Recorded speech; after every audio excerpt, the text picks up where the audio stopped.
Welcome to another episode of The Brand Called You, a podcast and podcast show that brings you leadership lessons, knowledge, experience, and wisdom from hundreds of successful individuals from around the world. I am your host, Ashutosh Garg, and today I'm delighted to welcome not just a very, very senior bureaucrat, but also someone who's giving back, Ruby Ahluwalia. Ruby, welcome to the show. Thank you. Thank you so much. Thank you. Ruby is the founder of Sanjeevni, an NGO which handles life beyond cancer. She's a bureaucrat from the civil services of the 1987 batch. She was conferred with the award or title, Pride of Uttarakhand, and she's also received several other awards. And as all of you who are listening know me, I'm very partial to authors. She's author of a book called Fragrance of a Wild Soul. So Ruby, let's talk today about Sanjeevni. Tell me about this organization and your motivation to start. Okay, all right. So, Ashutosh, I had gone through an experience of cancer myself in 2009, and I was in stage 3 of cancer, which had become metastatic. Wow. So, when I was going through my experience, it wasn't easy. It was not easy at all. And in fact, it was as horrible as it is supposed to be, as it is known to be. Correct. And when I was going to Tata Hospital, I would always think about that I'm going through this experience with all the resources that I have. And there are so many people in the same hospital going through a similar experience or maybe worse without any of the resources, that I had. And this is what kind of remained in my mind, or you can say this is what haunted me actually. So when I was declared cancer-free in 2012, and I joined my work back, at the same time, I just went and registered Sanjeevani Life Beyond Cancer to work with underprivileged cancer patients. Wonderful. So, yeah. Wonderful. And, I was reading about you and I went through your website. What is the kind of support you give to people who have a similar affliction? So, as I was telling you that I saw these people who would come to the hospital and then they would get lost in that sea of, a government cancer hospital. That is what I used to see. So the first project that we started, which is now called CanUtsav, was about having Sanjeevani people in the OPD itself, where they can completely handhold the patient, which means that when the patient comes, how will he approach the doctor? What are the questions he should be asking the doctor? Because the doctors have 3 to 4 minutes in a government hospital for the patient. So you've been kind of, diagnosed with cancer, and then you go to the doctor who may not even look up and just, write your protocol. And not because he wants to be mean to you, but just because he has so many patients. Correct. So, so completely handhold them. When they would come out, where will they get their financial support from? Where can they go and stay if they are traveling from outside? What would be the side effects of the treatment and how to handle them? And the emotional support and the family support and the relationship support, So everything is given to them through the OPD of the hospital. So today, this CanUtsav program, which started from one hospital in Tata in Bombay, now runs in 17 government cancer hospitals. Wow. So this was the first project. Then I also realized that a lot of people, they lose their jobs, during the treatment of cancer. And there is so much of need for cancer caregivers. And that is how I started this program, which is now called CanUtsav, which is to train cancer survivors and their relatives to become cancer caregivers. So it's a 4-month full-time training program. So that is another thing we do. The third program that we run is we work on the immunity of cancer patients, because now I've understood that immunity has a huge role to play in this whole game of cancer.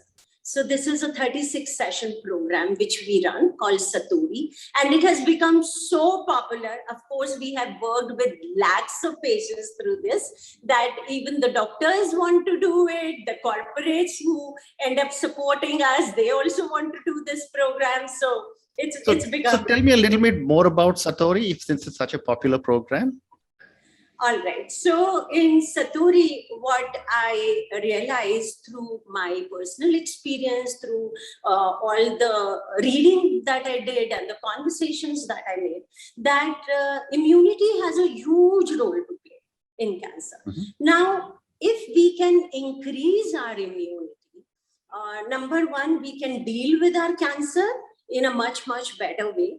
Number two, we can reduce the probability of the recurrence of cancer. So we work on people through their food, breath, and mental constructs. So these are the three things which majorly impact our immunity. And we try and work through all these three dimensions, and with amazing results, amazing outcomes. And at what stage should one start looking at immunity if one has contracted cancer? Immediately, ASAP. Yeah. And why only if one has got cancer? Actually, all the awareness programs that we do through CanUtsav are all focused on why to increase your immunity and how to increase your immunity. So we work majorly in awareness with college students and corporates and communities. And the whole program is focused towards how to avoid. Oh, so what you're saying is that this education of immunity is for every human being. Absolutely. Okay, I understand.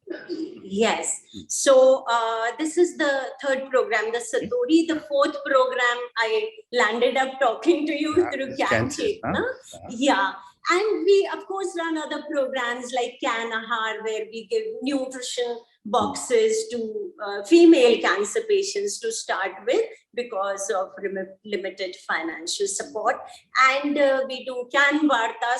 So we do a lot of stuff around cancer, actually. And what about your last one, CanUtsav? So CanUtsav, actually, this was something which was always in my mind, that cancer is like a disease and it needs to be handled like a project. And one is alive today, and one is getting better through whatever one is doing. This needs to be celebrated.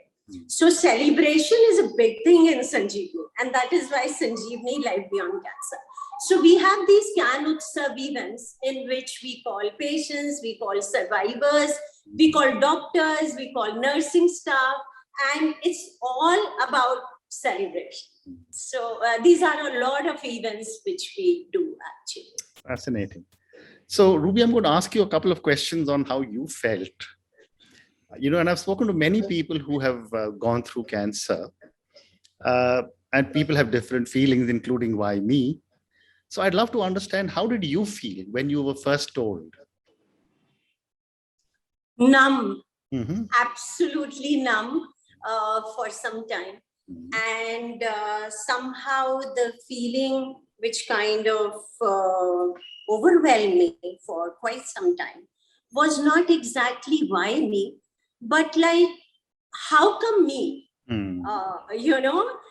So my battle was not that I've got it and somebody else hasn't got it. Why? No, that was not my issue somehow. My issue was that I thought, at least, like most of us do think, that I was doing everything right. So how come I got it? What just happened? So yeah, this was my initial thing. Okay. And what was the support you got from family and friends? How did they react? Immediate family, of course, was totally heartbroken.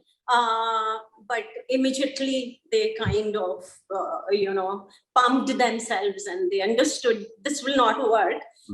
And the same with friends. Yeah. So they came around. But like initially there was a lot of, everybody going down. And in fact, I had to come up and tell them, things are okay. So let's kind of. I'm okay. Absolutely. We will work this out. Very interesting. So, I'm sure you're doing this in Sanjeevani for so many other people. How does one remain mentally strong during the process of discovery and recovery? Ashutosh, we remain strong in life with or without cancer. Only because we dream. We pursue our dreams. Correct. We have a purpose in life. We pursue our purpose in life. So when a crisis happens, and it could be cancer, I think what needs to be understood is that we don't need to stop dreaming. We don't need to stop pursuing whatever we were pursuing. We don't need to forget about the purpose of our life. So I think that is something which keeps people on the track. And why do I say that? Because that is what kept me on the track. And now, having worked with lots of patients in Sanjeevani, what works is just reminding them, just think of what you were working on and let's go on. And in fact, if you were, operating on this platform, now we will operate on a higher one, actually. Very interesting. So, the other question that I have for you, and again, this is based on a lot of conversations with many people, including my own personal family experiences. Why are we seeing such a significant increase in the incidence of cancer? It is surely not just because one cell did not, split correctly. Yeah. What I feel is that there is a lot of erosion of external environment, and there is a lot of erosion is in internal environment. And these two are totally, creating this kind of a catastrophe which is happening. So in 1960s, 1970s, when the external environment had started eroding, still we were in somehow control of our internal environment. But gradually, if you will see these days, most people, their emotion on which they operate on a daily basis is anxiety, is anger, is jealousy, and a kind of sadness, so much of competition, so much of running, rushing. So all these, through all these things, we are compromising our immunity in a big way. And then the external environment, of course, is not supporting in any which way, because the air is getting polluted, the food is getting polluted. So nothing is working right. So although we may not be in control of the external environment to that extent, but I think we need to work majorly on our internal environment to get control of the situation. Amazing. So what I'm hearing you say, Ruby, is that negative emotions could result in challenges to our bodies. Ashutosh, could nahi, do result. Do result, they okay. Do result, absolutely. If you got that thing right, if you got your mental constructs right, after that you can take on the world. People can have poison and survive well. They eat just nothing and they survive. So I think our mental constructs need to be worked upon. Amazing. So one more question related to cancer before I move to your book. Is cancer hereditary? Cancer, like anything else, could be hereditary. the nose or the eyes that I have could or could not be from, the gene I could be. But anything which is hereditary or anything which is coming through the gene needs the right environment to blossom. So even if there is a gene, the doctors, they talk about is that you have an 85% chance. That's the max that they talk about. But what about that 15%, which is with me? Unless and until I provide the right environment to that gene to flourish, it will not flourish. And for the cancer gene, the right environment to flourish is the toxic environment, which we have in our body. I see. Why I asked you this question is when my brother had 4th stage colon cancer, and we found it at the 4th stage. After he passed away, the first thing the doctor asked me to do was to go and get a colonoscopy for me and my brother. So both of you are his elder brothers, so you got to go and get your test done immediately. What got me thinking that maybe there is something to do with the genes also. Yeah, it could be. But what I am saying is that let's work upon the environment which will not let any disease flourish. Forget about the cancer gene. Absolutely. So let's work on that. Well said. So Ruby, now let me move to the next segment of our conversation, which is what your book, Fragrance of a Wild Soul. Tell me about this book and what led you to write it.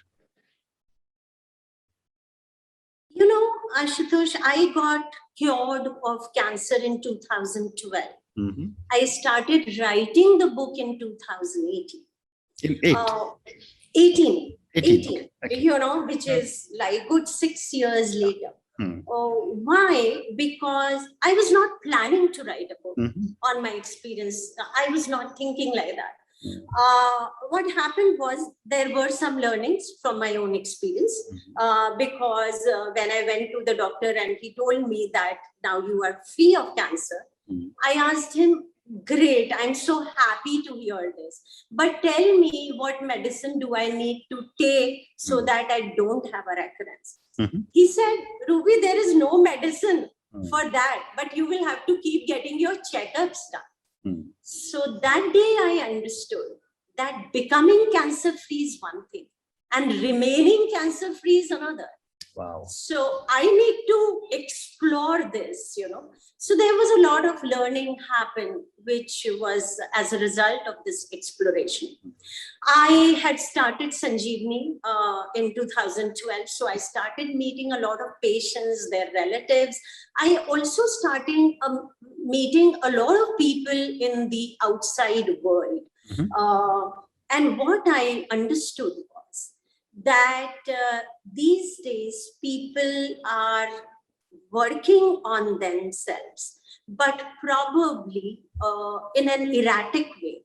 So just talking of women are working towards becoming a super mom, a super wife, a super professional.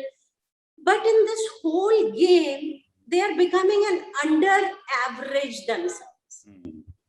Yeah. And when they become under average themselves, that is where they compromise on their immunity big time. Right. So all of us, we have created our own cancers. They may not have become tumors as yet. So my purpose of writing the book was to understand how, without realizing, we are creating these pits for ourselves. What kind of a cost we may have to pay for this, and how we can come out of these self-created pits. So this was the thing. And I, of course, took it through my story as to how I went through, this whole journey of creating a pit, understanding it, and coming out of it. So yes, through my personal experience. Amazing. And is this book available on Amazon? Yes, it is available on Amazon and on Flipkart and all the online platforms. Wonderful. So, Ruby, I'm now going to move to the last segment of our conversation. All our viewers and listeners love to get to know my guest a little better. So I have a few questions that I call personal questions. Okay. So my first question to you is, what would you say are 3 key milestones or pivot points in your life or your career? Yeah. So I got through the civil services through the 1986 exam. And I think that was a milestone because it gave me a platform to operate on a totally different level and created a canvas for me to work on, which was huge and which was wide. So that was one thing. Getting married and becoming a mom was a huge milestone. And then starting Sanjeevani, Life Beyond Cancer, after having gone through my own experience, I think I could call that the third one. Okay, wonderful. I have time for 3 more questions. So my next question is that in a life well lived, in doing so much work through Sanjeevani, from where you stand today, what does success mean to Ruby? For me, success is achieving that state or from where you can pursue your own goals or your own purpose on your own terms. Okay. In your own way. Well said. And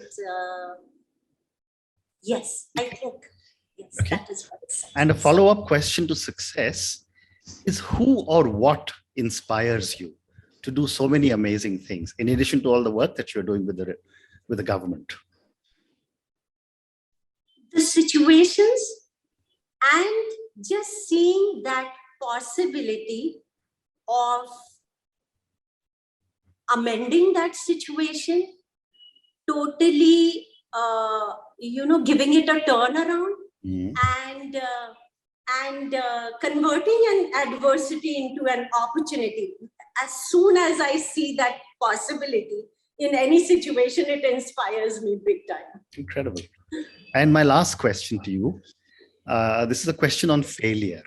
I've also very often said that parents in South Asia, I'm a parent as well, don't teach children it's okay to fail. We're always told come first in class, go to the head of the line, and that manifests itself in our behavior patterns.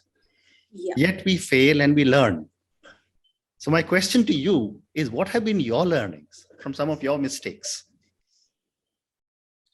My biggest learning has been that I am important. I am the most important person for myself. Wow. This is my biggest learning. Because I think the way we are taught and the way we are brought up, it is always taught that if you do things for others, you kind of become bigger than yourself. And that was a misnomer with which I was living as well. And I thought that I'm doing everything right.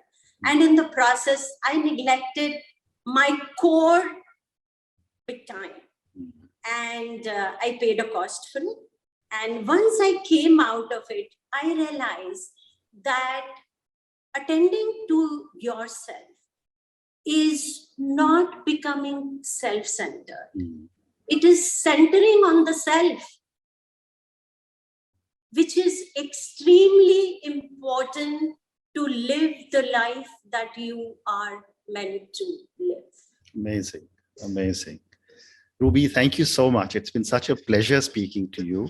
Thank you for talking to me so much about Sanjeevani and all the incredible work that you're doing.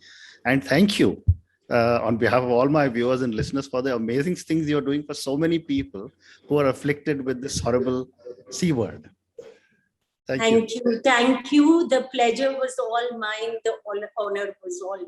Thank you so much. Thank you again.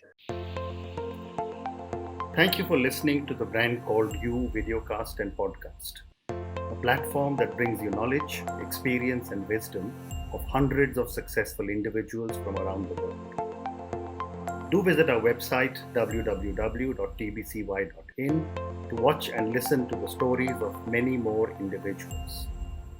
You can also follow us on YouTube, Facebook, Instagram, and Twitter. Just search for the brand called You.